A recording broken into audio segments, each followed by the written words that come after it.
We are going to the dogs around here the very best possible way. Every September, we celebrate National Service Dog Month to show appreciation to the four-legged friends who dedicate their lives to helping humans in need. And an organization that helping to teach those service dogs is Canine Assistants, one of our favorites. And this morning we have Kizzy Marco, Director of Development with Canine Assistants here, along with Luigi and, of course, May, who so many of you have met before here on Fox 5. So, Kizzy, welcome. Thanks for having us. Hi, it's so good to have you here. And I got to tell you, this is a real treat. Is it? Although stinky breath, I don't know.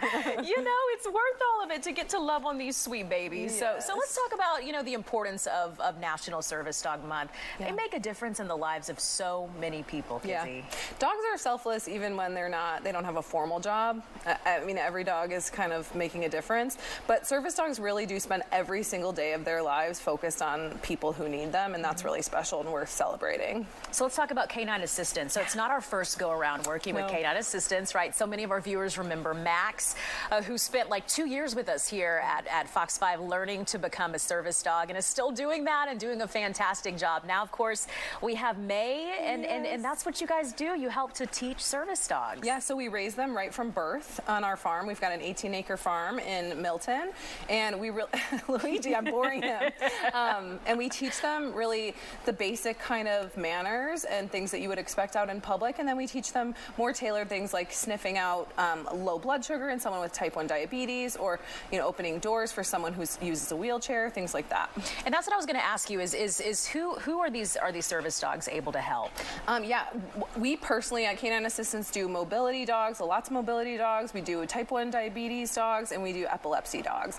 So that's our service dog program, and then we have our hospital program, which I'm sure many people are familiar with. Of course. So what is this like for you? I mean, you think about what a rewarding job would look like, and this has to be just very high on that list. Yeah, Kizzy. people tell me every single day, you have my dream job, and I'm like, I have my dream job. Oh my God. It's pretty special. Yeah, it is. It is. So tell us about the dogs, the breed. I know there's very specific, guidelines, and it's something that I know is a big part of what you do. Yeah, so we use retriever breeds because they're really eager to work. They're eager to please. They like tugging open doors and hitting buttons, things like that. And we really just make sure that they're healthy and engaged in what they're doing from a young age, and that they want to do it. We would never force a dog to work who doesn't want to work. All of our dogs are really happy and eager excited to do it. Yeah, they want to. Yeah.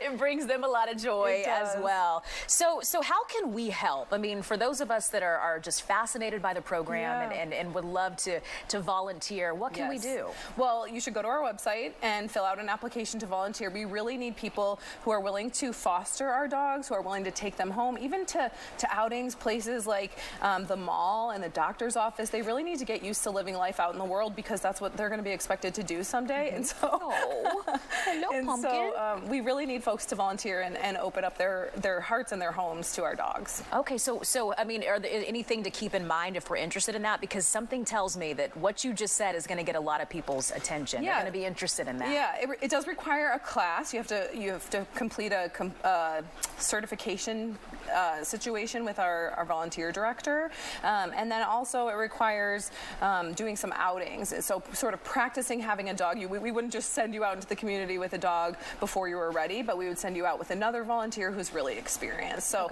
it takes a couple months to get fully up and running, but I would tell you that our volunteers really love what they do. And you prepare them well to be able to handle what they need to do. Yes. Okay, so let's talk something that is just a reality of this. It's expensive to teach a service dog. Yes, it is. It costs us just about $35,000 to raise one single dog. Wow. Yeah.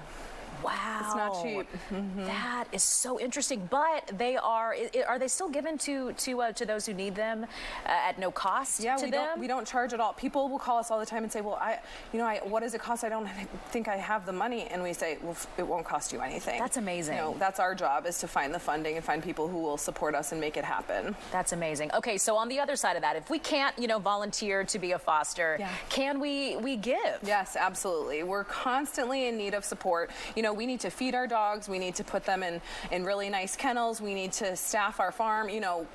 Our dogs need a lot to be able to become heroes, and we don't have a long time to do it. We have about 2 years from the time they're born.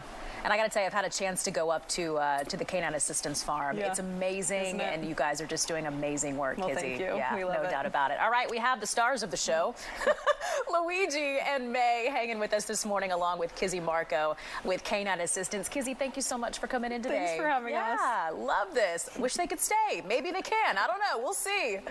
If you'd like to learn more, you can head to our website, fox5atlanta.com, and look under the Good Days section.